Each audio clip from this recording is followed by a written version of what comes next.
kad mes turime šiai dienai konstitucinę krizę. Ir visi tie konstitucijoje įvardinti principai, suverenitetas, kad suverenitetas priklauso tautai, kad teisinės valstybės principai, asmens teisės ir laisvės, yra vis dėlto, kiekvienas iš šitų principų yra labai stipriai nepaisomas ir kvestionuojamas ir dėja mes susidūrėme su tokia situacija. Ir šnekant apie pagrindinį principą, tai kad Lietuva yra demokratinė ir nepriklausoma ir suvereni valstybė, mes vis dėlto to suvereniteto, netgi teisininkų tarpe, iš tikrųjų šita tema labai patapo tokia tabu ir visą laiką buvo, tarsi jinai ne tiek svarbi, kad pagrindinis principas, ko siekia, sakykime, ir tarpukario Lietuvoje mūsų konstitucionalistai ir dabartinėje Lietuvos istorijoje, taip pat kurdami konstituciją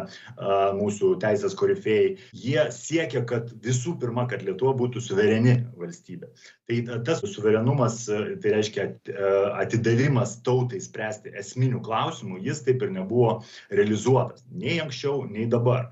Ir mes būtent, kad praleidžiam vieną iš svarbiausių šių principų ir kažkaip tai tą svarbą šito principo devalvuojam, todėl mes ir susiduriam pastoviai, grįžtam į tas pačias problemas, kokias mes turim. Kad šiai dienai mes, dabar jau biškiuką galbūt garsiau šnekam apie tai, kad vis dėlto priklausyti kažkokiam kariniam blokui arba eiti į kažkokias organizacijas turi būti paisoma labai tiksliai konstitucijos, kad vis dėlto tauta turi nuspręsti šitos klausimus. Ne viena, dvi, trys partijos, sakykime taip, kažkur už uždarų durų, bet tauta. Ir kaip ir visus kitus svarbiausius klausimus. Ir mes žinome, kad mes turėjome naujoj Lietuvos istorijoje turėjome 14 referendumų ir dauguma iš jų buvo neįvykę dėl to, kad arba buvo nesurinkta, sakykime, pakankamas balsų skaičius, arba jie buvo, sakykime, taip nubalsuoti prieš. Tačiau visi šitie klausimai susiję su tuo, kad mūsų valdžia ir, sakykime, valstybėje susidarė taip, kad mes to suvereniteto niekada nesiekėme. Suverenitetas kaip tautos teisė apspręsti svarbiausius klausimus turi būti realizuojama per, sakykime taip, per bendruomenės. Pavyzdžiui, šnekant apie, sakykime, svarbiausius klausimus, kaipgi tie klausimai atsiranda tie svarbiausi. Tai visų pirma, jeigu yra stiprios bendruomenės, pradedam, kad žmogus yra, reiškia, šeimos narys, po šeima gyvena kažkur tai kažkokioj visuomeniniai grupiai, kaimynai gyvena mieste, miestas ar ten rajonas turi kažkokias bendruomenės ir, reiškia, ta ląstelė kaip bendruomenių ląstelė yra labai svarbi. Ir tas suverenitetas, aš kaip nuo 2006 metų, sakykime, taip praktiškai dalyvauju bendruomeninėje veikloje, aš matau, kad ypač Vilniuje šitos bendruomenės, nors ir deklaruojama, kad tai yra labai svarbus, sakykime, elementas demokratijoje ir realizavime tam tikrų žmogaus teisių, sakykime, taip, toj grandiniai, jis yra tiesiog smaugiamas, leidžiama priiminėti bendruomenėm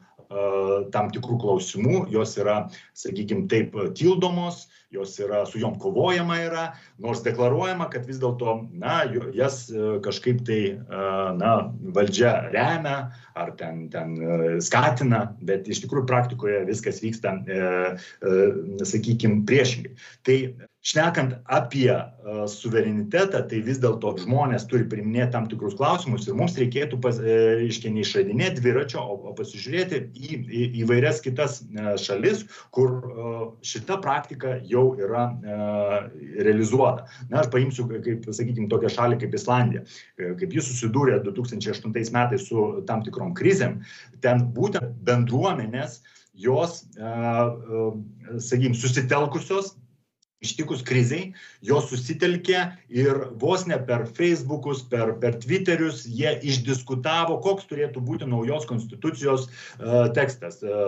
Jų konstitucija buvo 1944 metais patvirtinta ir jie norėjo pakeisti, susidūrė su tam tikrais iššūkiais. Tie iššūkiai labai buvo baisus tuo metu, didžiulė bedarbystė, devalvacija jų valiutos. Ir jie susitelkė, bendruomenė susitelkė kurti sukurti naują konstituciją. Ir vien jau tas įsiklausimas ir supratimas tos visuomenės, kad jie yra išklausomi, jie yra girdimi, jiems leido susimobilizuoti ir išspręsti tas problemas. Na, čia gali kiekvienas pasigilinti, kaip tai praktiškai vyko, bet būtent, kad viskas vyko per bendruomenės. Ir aš manau, kad mums tai yra irgi labai svarbu šitą dalyką žinoti, kad jeigu mes, sakykime taip, neišklausysim bendruomenę, neišklausysim kitos nuomonės, neišklausysim kažkokių tai, sakykime, politinių jėgų, kurios yra bandoma su joms susidoroti embriono stadijoje, mes pastoviai grįšim į tas pačias problemas. Todėl sakykime, suverenitetas, kuris yra įgyvendinamas per tautos valią, tauta yra žmonės, žmonės tai yra, vėlgi bendruomenės ir visa kita. Ir visą šitą grandinę, sakykime, tai peržiūrėjus, mes vis tiek turėsime kažkaip tai susėsti už bendro stalo ir spręsti, kaip mes toliau, sakykime, kaip mes norim matyti, kokią mes konstituciją norime matyti trumpajam periode ir ilgesniai perspektyvai.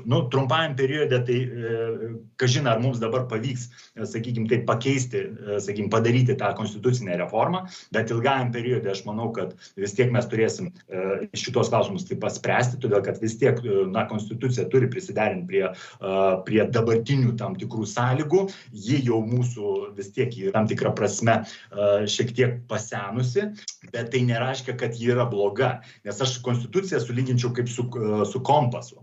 Jeigu, sakykime, taip, tas kompasas, reiškia, rodo tau kryptį ir kartais kompasas pradeda rodyti, šokinėti rodiklę pirmyn atgal ir dėl ko taip įvyksta. Tai įvyksta dėl tam tikrų, sakykime, kažkokių geomagnetinių laukų.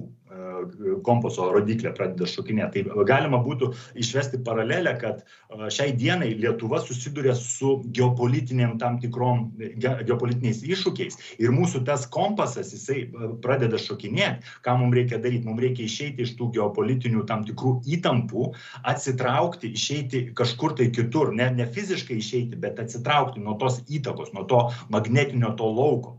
Tai čia tokios būtų, kaip, reiškia, visi tie karai, kas vyksta, visa kita, mes neturėtumėm taip giliai, reiškia, į tai įsitraukti, kad tiesiog tai užgoštų tiesiog mūsų kryptį, nes mes turime atsitraukti to ir tarpusavį įsiaiškinti, kur mes einame ir pasižiūrėti tą kompasą be jokių iškraipimų. Ir kompasas mūsų yra konstitucija, tie pagrindiniai principai ir mes turėtumėm vadovautis tais principais, kokie yra šiai dienai priimti. Mes turime juos suprasti taip, kaip juos rašė 91 metais ir pagal tą prasme, kokia ji buvo įdiegta tuo metu ir mes neturėtumėm nukrypti nuo jos, bet taip pat galvoti ateityje, kad mums reikės su ją konstitucinės reformos ir tai mums reikės daryti.